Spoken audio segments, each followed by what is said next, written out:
In this video, we will focus on the functional anatomy of the male reproductive system. Let's begin by simply identifying structures that are important in the male reproductive system. These include the vas deferens, also called the ductus deferens, the penis, the testes, note that only one testicle is shown in this diagram, the scrotum, the bulbourethral gland, the prostate gland, and finally, the seminal vesicle. You have to have a basic understanding of location in order to understand function and how all these structures work together. We will begin with the testes, the male gonad. This is a diagram of the longitudinal section through one testicle, so you can now see what's inside. Notice that the majority of the testicle is composed of seminiferous tubules. These tubules produce sperm via spermatogenesis. But how? Let's take a closer look. In order to do this, we need to zoom in on the seminiferous tubule and take a cross-section through the tubule. Imagine taking a garden hose and cutting it in half. This would be similar to cutting the tubule in half and looking at what's inside. The lumen of the seminiferous tubule is lined by cells called Sertoli cells. These Sertoli cells are connected via tight junctions. Lining the outside of the Sertoli cells is a layer of smooth muscle. Outside of the Sertoli cells are the Leydig cells.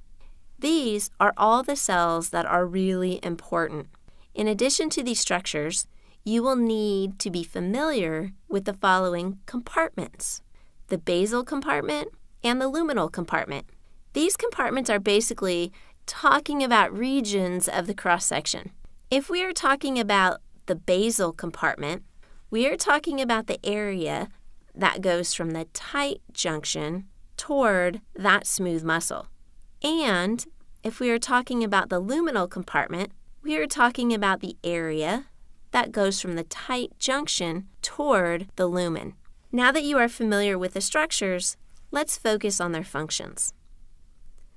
We begin with the Leydig cells, also called interstitial cells.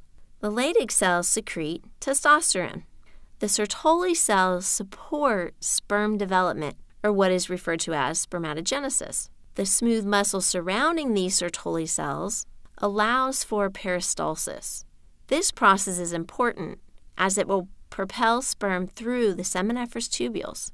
Well, that's all fine and dandy that the Sertoli cells produce the sperm, but how do the sperm get out of the seminiferous tubules and out of the testes? This is our next goal. So here are the sperm in the seminiferous tubules. The sperm has been produced by the Sertoli cells and released into the lumen of the seminiferous tubule.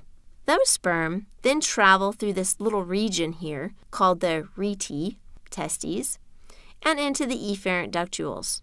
This is the point at which the sperm exit the testes. From the efferent ductules, the sperm enter the epididymis and will ultimately make their way to the vas deferens. So that is the pathway the sperm are taking to get out of the testes. What propelled the sperm through all those structures? Peristalsis. Now the sperm are in the vas deferens, right? The vas deferens connects with the seminal vesicles to form the ejaculatory duct. At this point, the sperm is mixed with fluid that came from the seminal vesicles. The ejaculatory duct penetrates through the prostate gland to join the urethra. As such, the sperm wind up in the urethra, which receives substances from the bulbourethral glands. Thus, both urine and sperm are in the urethra. So that was just the pathway that sperm take from the seminiferous tubules to the urethra. Now, let's look more closely at the accessory glands I mentioned earlier. The seminal vesicles secrete an alkaline fluid that contains fructose, enzymes, and prostaglandins.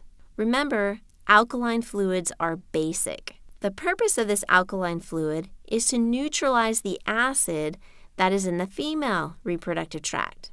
The fructose is used for energy. Remember, sperm have to swim, so they need energy for motility. The enzymes in the fluid facilitate semen clotting. There are also prostaglandins in this fluid. These are for motility and viability of the sperm. The prostate gland is another accessory gland. The prostate gland secretes citrate, which is an energy source for sperm motility and enzymes that will break down the semen clot once it is in the female reproductive tract. Okay, so take a second to make sure you understand. The semen clots during ejaculation and is then broken down once it's inside the female reproductive tract. The last accessory gland is the bulbourethral glands. These glands secrete a fluid that contains mucus. Why is mucus important? It serves as a lubricant.